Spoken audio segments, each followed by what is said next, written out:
books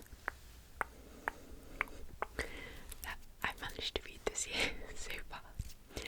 I have been reading a little bit more in April, and I'm probably about halfway through about 4 books, so I will probably be doing an April wrap-up with a little bit more content for you. But yeah, I've mostly been watching the Winter Olympics and the other Bennett sister. Maybe I could do a other media wrap-up as well. But anyway, I'll start with a little story time and tap on this notebook. I won't go into too much detail because it's not super relaxing. But basically, I ended up in hospital twice. I'd had a funny illness in November where my stomach got quite upset. I just assumed it was gastritis, and I took some medication that you technically should get prescribed, but I think my mum had some anyway, and I self-diagnosed and decided that I would just take some omeprazole for a week, and then that kind of sorted it out. But it was pretty nasty. I'd not had anything that severe before. And then at the start of January, I think what happened was I got a virus, which then triggered some nasty kind of post-viral sequelae. But I was really sick and couldn't eat or drink for a couple of weeks. Well, I couldn't eat or drink very much, and then it started getting even worse, and I couldn't really eat or drink anything for a couple of days. So at that point I was like, probably need to go into hospital for some IV fluids. So I went into something called the walk-in centre, which, if you're in the UK, there's various routes into hospital, and sometimes you have to, I think, as a medic, you kind of know what your like end goal is in a way. Like, I sort of knew I would probably need admission because I hadn't been drinking anything for about 48 hours. I was barely weeing. I was being sick a lot. So I knew that I should probably get my bloods checked and that I might need a bit of IV fluid.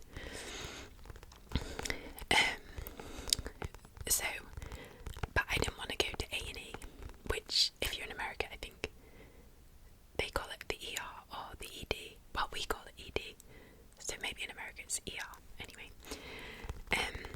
but that's just a complete nightmare. And it's hard to get a same-day GP appointment at your own GP. So there's something called a walk-in centre, which is a GP, but you can just go in and wait for an hour or two and get seen, and then, yeah. So I got seen by a GP. She was really nice, and then she arranged for me to get admitted directly to the medical admissions unit, which I have actually worked on quite a lot. So everyone there kind of knew me, which, I mean, it was really sad to be in hospital, but it was quite nice when all the nurses came to check on me and say hello. But yeah, so anyway, I got admitted under the gastro team and had some IV fluids and some other IV medications, and then had a camera test, and it was all pretty much okay. So I don't know what was going on with my body, but then I came out of hospital, and then I was getting sort of palpitations and chest pain and feeling really out of breath. So I went back to A&E and had an ECG. I kind of just went back because I wanted the personal reassurance of having an ECG that was okay. But then my ECG was a disaster. So I had to then have more blood tests and a CT scan and an echo of my heart. So yeah, which thankfully was all pretty much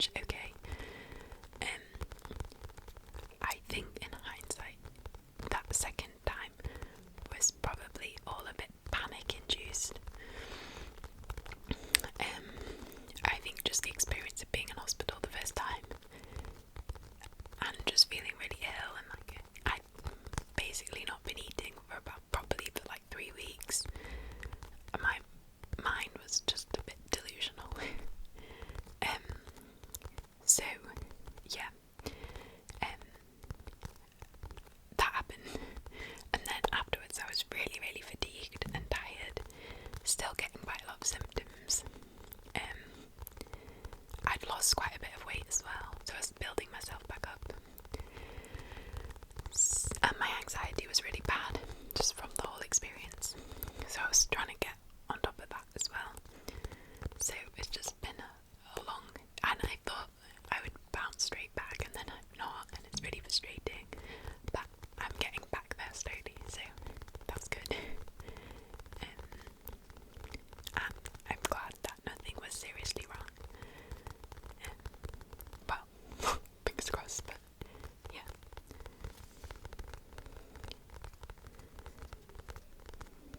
My symptoms are a lot better.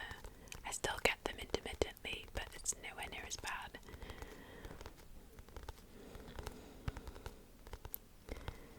So, onwards and upwards.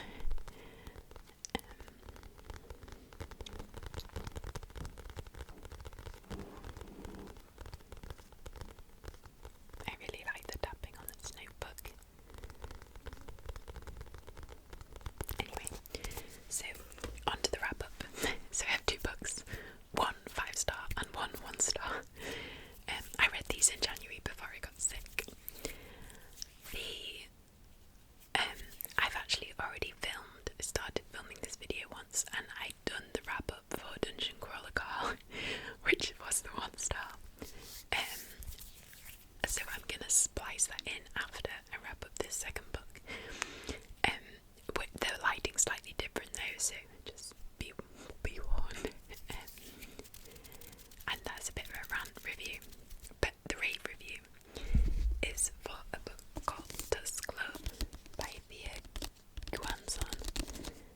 Dusk by Thea Guanzon. So this is a romantasy which is based on Critical Role.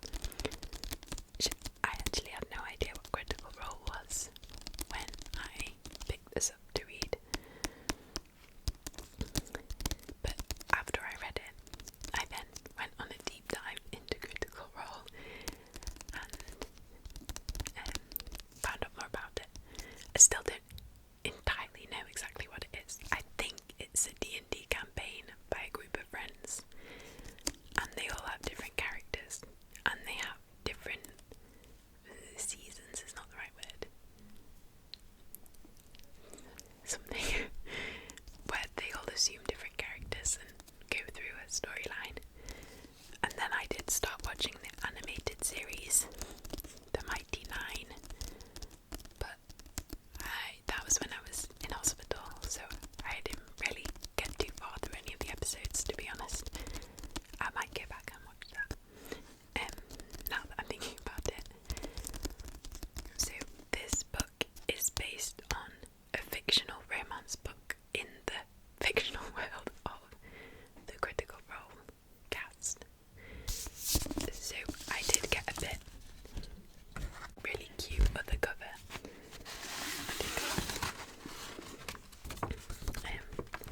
This alternate cover. So I think in this one, these are the characters that the Critical Role campaign, Ford and Chester, I think. And then I got kind of obsessed with Laura Bailey and Travis, somebody who are like a real life couple who were voicing those characters. I just love that. But then the fictional, the ones in the story have different names. What are they called? Oh yeah, Guinevere and Oscar. So they're the ones on this cover. So it's basically a really cheesy high fantasy bodice ripper, but it's written so well that it does come across slightly as satire, but in a good way. It's not taking itself too seriously. So Guinevere is on her way, I think she's actually on her way to an arranged marriage, when her carriage gets besieged by bandits, and then she gets rescued from the bandits by this handsome orc warrior called Oscar, who's really grumpy and begrudgingly agrees to help Guinevere, who's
So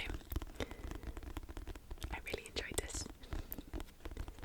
Okay, so onto the Dungeon Crawler Carl segment. So we're going to start with the 1-star. And that is Dungeon Crawler Carl. I can't say it. Dungeon Crawler Carl by Matt Dinnerman. So, it's gonna turn if I tap. Oh well, I'll just have to accept that. And I gave this book one star. That was kind of generous, to be honest. No. This book, if you've been anywhere on the bookish internet, is fairly popular, especially in the circles I run in.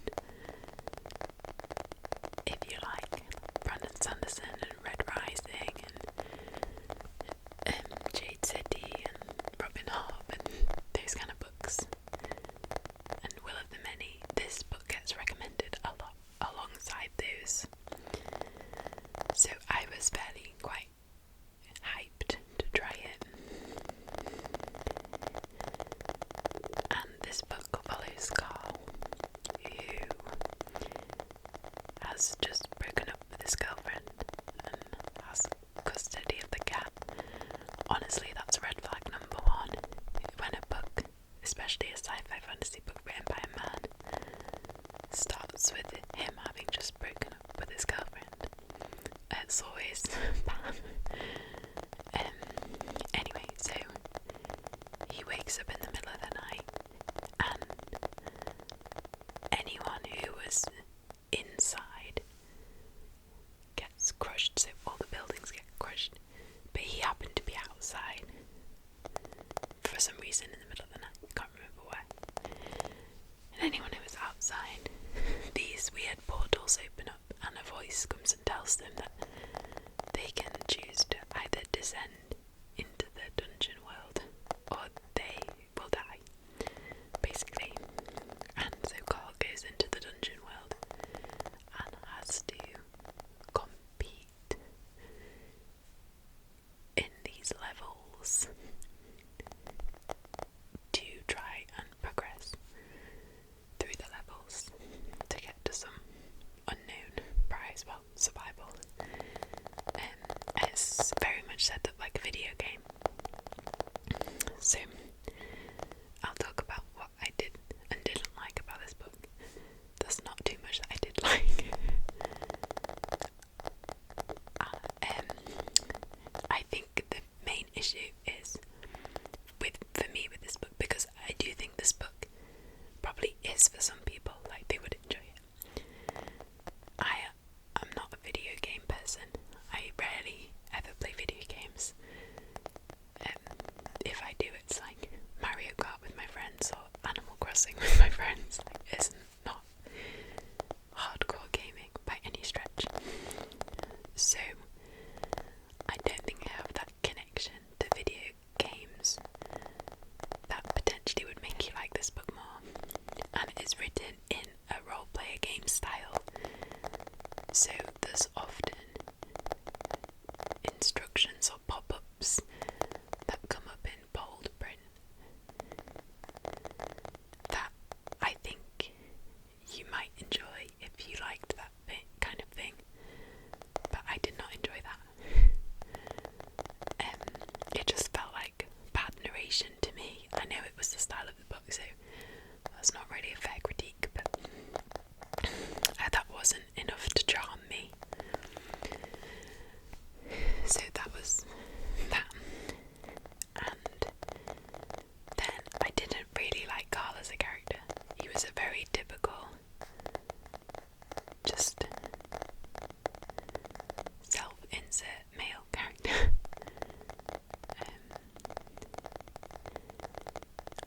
I did like Donut, who is the cat. She was easily the best character. So his cat becomes sentient when they enter the dungeon world and is basically a sidekick. And actually, one thing I did like about the book, well, I liked Donut, and I also liked that the main focus of the book was the relationship relationship between Carl and Donut, so like between a man and his cat. And you don't normally see that kind of dynamic in a book, probably for obvious reasons, but I do love in fantasy books any form of animal companion, and that's kind of what this book was, and it centred that, which actually I did like that aspect of it, so I will give it praise for that. And Donut was, I think, very well written in the sense that if you imagine what a cat would be like if they could talk, I think the author captured that pretty well. I don't think the author is a bad writer. Like, the prose itself was not bad. It wasn't good. Well, like, as in, it wasn't anything special, but it wasn't bad. So I will also give it that. The humour did not land for me at all. It was very juvenile male humour. There was a lot of jokes about like boobs and just, it wasn't witty, it was basic and not the type of thing that I really find funny.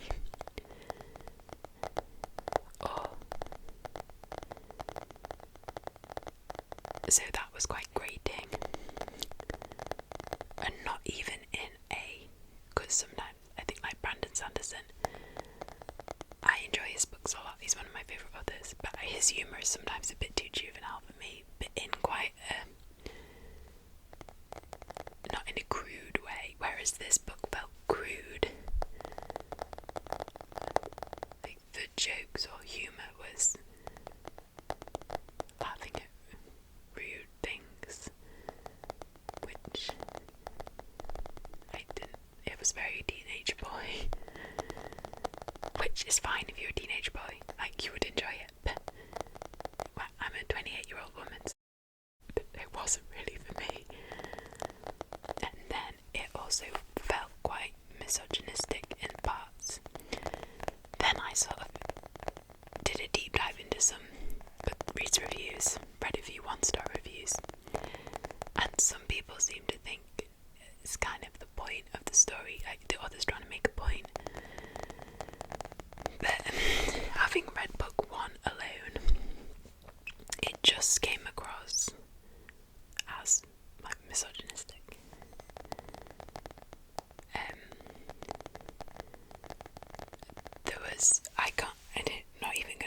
There were some awful quotes about, I should have written them down, about kind of women's bodies, and this is one character that puts on this persona, or figure, they kind of shapeshift in a way, and puts on this like very large breasted TV figure head, but it's actually it's actually an alien. It's a skeleton ant thing anyway, and the descriptions of that were all like, I was gagging. It was well, not actually gagging, practically gagging. It was awful. And then there was some of the bosses that they have to defeat were just described in such a horrible way. I just couldn't get past that.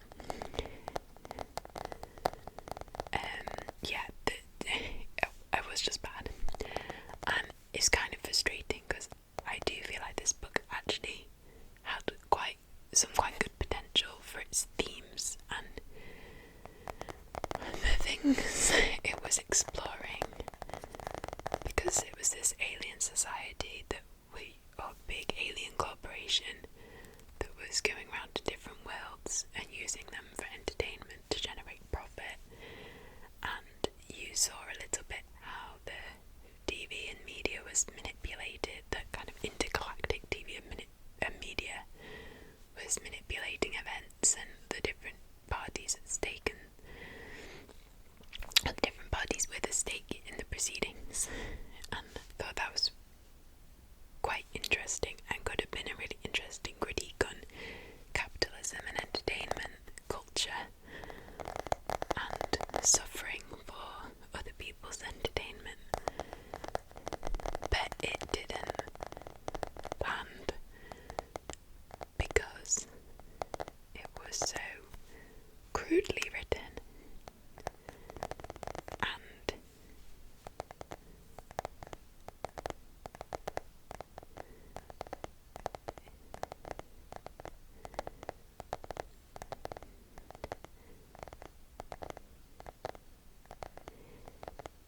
I think it was trying to be satirical, but it didn't toe that line well enough because it came across as unserious rather than satirical, in my opinion. It was, so it had these interesting themes, but because it wasn't,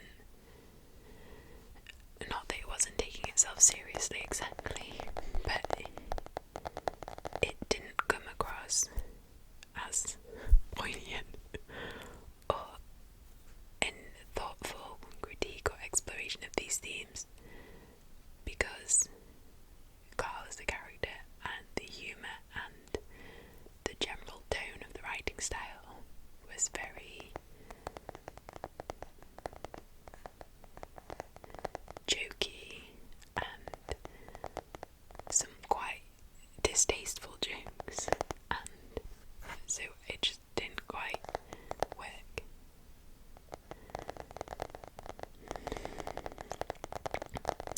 I really should have written down some of the quotes because they were so bad, but yeah, so that was that one. I will not be carrying on the series. If anyone has read the series, and I would be so angry if, because it's kind of teased that characters can change their appearance, avatar. Like, it's not really an avatar because they are playing it as themselves, but they can upgrade or change, and if Donut changes to a human and then her and Carl fall in love, I really hope that doesn't happen anyway, but